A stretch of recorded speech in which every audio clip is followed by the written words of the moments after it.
କରନ୍ତୁ ଲୋକ ବିଚାର କରିବେ ତାଙ୍କ ବିଷୟରେ ବର୍ଷ ସବୁ ଥର କରନ୍ତି ଏଥର କରୁଛନ୍ତି ତାଙ୍କ ଦଳୀୟ କାର୍ଯ୍ୟକ୍ରମ କରିବା ପାଇଁ କାହାକୁ ତ ମନ ନାହିଁ ଦଳୀୟ କାର୍ଯ୍ୟକ୍ରମ ସେମାନେ କରିପାରିବେ ତାଙ୍କ ଦଳ ସେମାନେ ସରକାର ବିରୁଦ୍ଧରେ କହିପାରିବେ ସମାଲୋଚନା କରିପାରିବେ ଆଲୋଚନା କରିପାରିବେ ଲୋକଙ୍କ ପାଖରେ ଆମେ ଅଛୁ ଲୋକଙ୍କ ପାଖରେ ଅଛୁ ଆମ କାର୍ଯ୍ୟକ୍ରମ ଏଇ ପକ୍ଷ ଗଲା 15 ଦିନ ଧରି ଆମ କାର୍ଯ୍ୟକର୍ତ୍ତା ମାନେ ଗଛ ଲଗେଇଲେ ରକ୍ତଦାନ ଶିବିର କଲେ ପୁଣି ଏବେ 90 ଦିନ ଆମର ଚାଲିବ ଆତ୍ମନିର୍ଭର ଭାରତ ସେପ୍ଟେମ୍ବର 25 ରୁ ଦୀନଦୟାଲଜୀଙ୍କ ଜୟନ୍ତୀରୁ ଆରମ୍ଭ କରିକି ବାଜପେୟୀଙ୍କ ଜୟନ୍ତୀ ପର୍ଯ୍ୟନ୍ତ ଚାଲିବ ଆମେ ବିଭିନ୍ନ କାର୍ଯ୍ୟକ୍ରମ ଜରିଆରେ ଲୋକଙ୍କ ପାଖକୁ ଯିବୁ ଏ 90 ଦିନ ଭିତରେ ଶେଷ ମାସଟା ପୁରା ଘର ଆମର ଡୋର ଟୁ ଡୋର ଅଛି ଗୋଟେ ମାସ ପୁରା November 25 December 25 door to door ଯିବୁ ଘର ଘର ଯିବୁ ଆମେ ବାଜପେୟୀ ଜୟନ୍ତୀ ପର୍ଯ୍ୟନ୍ତ ଯିବୁ କରନ୍ତୁ ସେମାନେ ଲୋକ ତାଙ୍କୁ ପଚାରିବେ 40 ବର୍ଷ ଭିତରେ କଂଗ୍ରେସ ଯୋଉ ସରକାରରେ ଓଡ଼ିଶାରେ ଥିଲେ 56 ବର୍ଷ ଦିଲ୍ଲୀରେ ଥିଲେ ସେମାନେ କ'ଣ କରିଛନ୍ତି ଲୋକଙ୍କ ମନରେ ଅଛି ନା ଏବଂ 24 ବର୍ଷ ଏମାନେ ରହିଛନ୍ତି ନବୀନ ବାବୁ ତ ଦଳ ବିଷୟରେ ଲୋକ ତ ନିଶ୍ଚିତ ଭାବରେ ପଚାରିବେ ନା ତାଙ୍କୁ ସେମାନେ କହିଦେବା ଉଚିତ ଯେ ଆମେ 40 ବର୍ଷରେ ଏହା କରୁଛୁ ଆମେ 56 ବର୍ଷରେ ଏହା କରୁଛୁ ଆମେ 24 ବର୍ଷ ଏହା କରୁଛୁ ସେମାନେ କହିଦେଲେ ଭଲ ତାଙ୍କ ବିଷୟ କହିଲେ ଭଲ ହୁଅନ୍ତା ସେ ଆମ ବିଷୟରେ କହିବେ ତାଙ୍କ ବିଷୟରେ ଲୋକ ପଚାରିବେ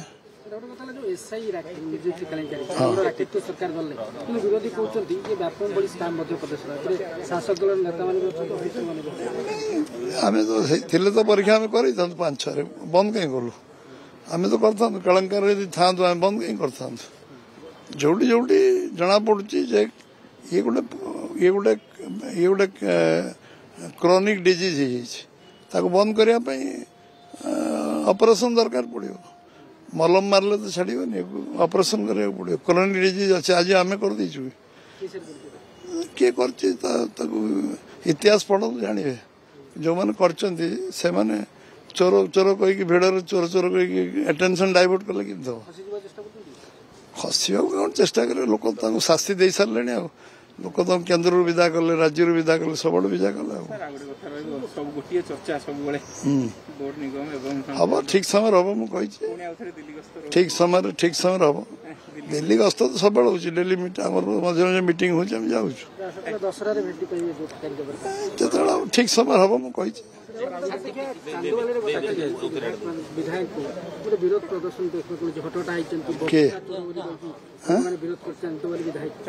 କରିছে ମୋ ନଲେଜରେ ହେଇନି ମୋ ଜାଣିବାରେ ହେଇନି କିଛି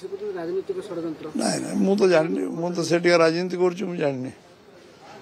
ସେମିତି ଯଦି ହେଇଥିବ ଟିକେ ଲୋକ କାହାର ବ୍ୟକ୍ତିଗତ ସମସ୍ୟା ଥିବ କିଏ କହିଥିବ ମୁଁ ଜାଣିନି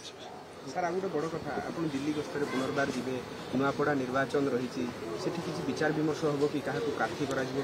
ପାର୍ଲାମେଣ୍ଟ ପାର୍ଟି ନିଷ୍ପତ୍ତି କରିବ ତ ସବୁ ସର୍ଭେ ତ କେନ୍ଦ୍ର ବି କରୁছে ଆମେ ବି କରୁଛୁ ଅଟୋମେଟିକାଲି କେନ୍ଦ୍ର ପାର୍ଲାମେଣ୍ଟ ପାର୍ଟି ହିଁ ଡିସାଇଡ୍ କରିବ ପ୍ରାର୍ଥୀ ତ ପାର୍ଟିରେ ଯେ ସମସ୍ତଙ୍କଠୁ ଲୋକପ୍ରିୟତା ଯାହାର ଥିବ ଯେ ପବ୍ଲିକ ପରସେପସନରେ ଠିକ୍ ଥିବ ଯେ ପାର୍ଟିର ବିଚାରଧାରାକୁ ବିଶ୍ୱାସ କରୁଥିବ ଏବଂ ଲୋକଙ୍କର ମୌଳିକ ସମସ୍ୟା ବିଷୟରେ